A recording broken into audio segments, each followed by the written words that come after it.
Well, Bishop, thank you for inviting us up to talk with you about this very sensitive topic. But give me a sense, if you will, of the remorse that you feel personally in having to present a list like this. Right. Yeah. Well, I think, Joe, thank you for coming, by the way. And the remorse is really on two levels. First of all, as a bishop, as a priest of the Catholic Church, to have to do this, and also as a human being. I think there's two parts that I've looked at. As a bishop, of course, you can never imagine that these things have happened over the years, but they do. It's part of human, unfortunately, part of the sinful and criminal part of human nature that these things happen. And so to have to speak about these children, innocent children, teenagers who may have over these years suffered from this abuse, it's very difficult. Knowing my own nieces and nephews when they were growing up and having to see this, but then to knowing that the church, personnel of the church may have done this or have done this, it's very difficult. But also as a human being, just to see anybody in our society abused like this, it's very difficult. Have you been able to come to grips with what a family member of one of these victims might be going through? Well, I think, I have to look at it for myself. I know if it would happen to one of my family members, I can only imagine the grief because it changes a person's life. It changes the way that they look at themselves, the way they look at the world. So I can imagine that it's extremely difficult, and they live with it the rest of their life. Bishop, what do you want them to know right now from you? I want them to know that we care and that we want to do all that we can to begin a healing process if it's not already a part of their experience. Hopefully putting the list out that we have will give them the sense that they are honored and that their experience is important to us, that if we can help them heal, we want to help them heal. Do you feel that putting out the list and, having prospective priests go through additional training and so forth, which, we've talked about, do you think that's enough? Oh, it's never enough. I don't think who can ever repair things like this? These are things that strike to the very heart of a person and of a family. So what's enough? I think that's a question. Yeah, true. But what can you do additionally to reassure not only families that want something they can believe in and trust, like the Catholic Church, but also for prospective clergy, people who are thinking about becoming a priest and turning it into a career? Right.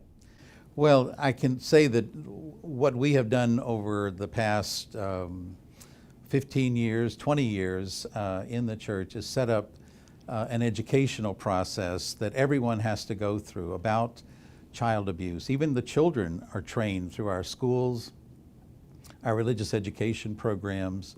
I don't know the numbers, 100,000 of people in the diocese have been through this training.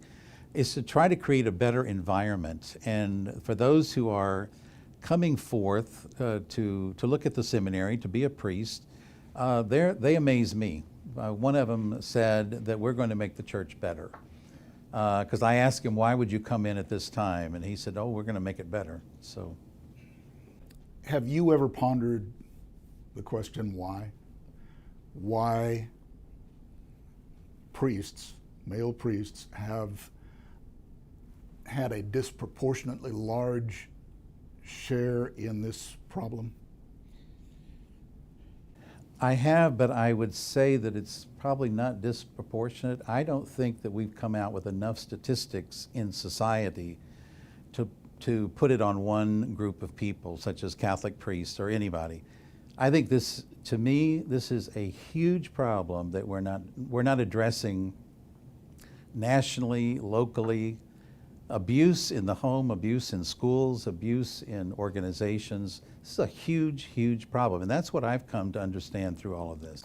So are you saying that it may be a matter of over-reporting or disproportionately large concentration on priests as opposed to other elements of society? That could be. I mean, you deal with what you can deal with. I mean, but I do think that we all ought to get together. This is not about society and church, church and society. This is about being a human family and facing what I consider a very, very serious problem across the board, and we all need to come together and work on it. No question about it. And there's been a great deal of speculation. You and I, before the cameras were turned on, were talking about the topic of celibacy and how there are some who would suggest that if the Pope and the hierarchy of the church would get rid of that, as it was gotten rid of in ancient times, that there might be fewer problems with this, with the kind of misconduct that we're talking about. I understand that. I hear it quite often, but I don't like to jump to conclusions. I think that's a quick answer. For many, it's a logical answer. For some, it's an obvious answer. But a person like myself who lives a celibate life, a chaste celibate life, I find life in that. And I think this is from St. Paul's letter to the Corinthians in the 7th chapter. He speaks about virginity as a gift in the church. I don't want to throw out that gift. I think we need to train people better in the meaning of it. And of course, in the environment that we live in, the permissive environment that we live in, it doesn't go over well. But I can tell you that it is meaningful to me, and it gives me life, and it gives me food as a pastor to be able to reach out to people. The victims on the list, or the victims, right, that have, yeah. The list has of suspected priests obviously has created an additional list of victims who are not publicly identified. But have they been compensated in any way? Compensated financially. In other words, has the church come up with various ways to say, okay, we can't undo what is apparently happened to them, but we can offer you this amount of compensation financially? To the victims, or yeah. to the victims? To the victims and their families. Yeah. We talk to each one of them. I don't have statistics right now to tell you one way. Some people don't want to be compensated for something like this financially. Yeah. But we work with each one individually, each family, each person individually. So it has happened, you just don't have It specifics. has happened, I just don't have specifics. Yeah, That's okay. not the scope of this particular reporting. The idea of transparency, Mm-hmm. how important is it, do you think, in terms of the list that came out today? Mm-hmm. Well, it's very important. I mean, many people don't become Catholic because we go to confession. Well, confession is being transparent to another person and God.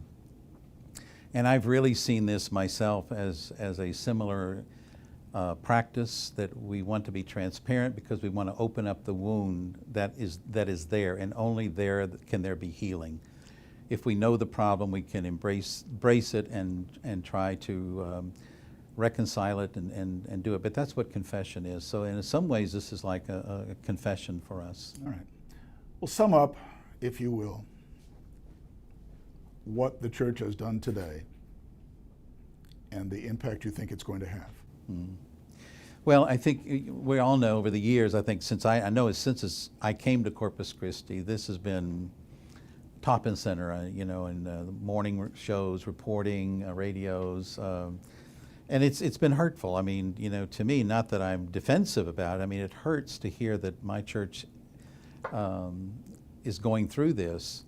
But to sum up, living through this, I really believe that this is a huge societal problem that we need to come together, and I'm willing to do my part in this community to see that we can fix is not the right word. This is a long journey that we have to be on.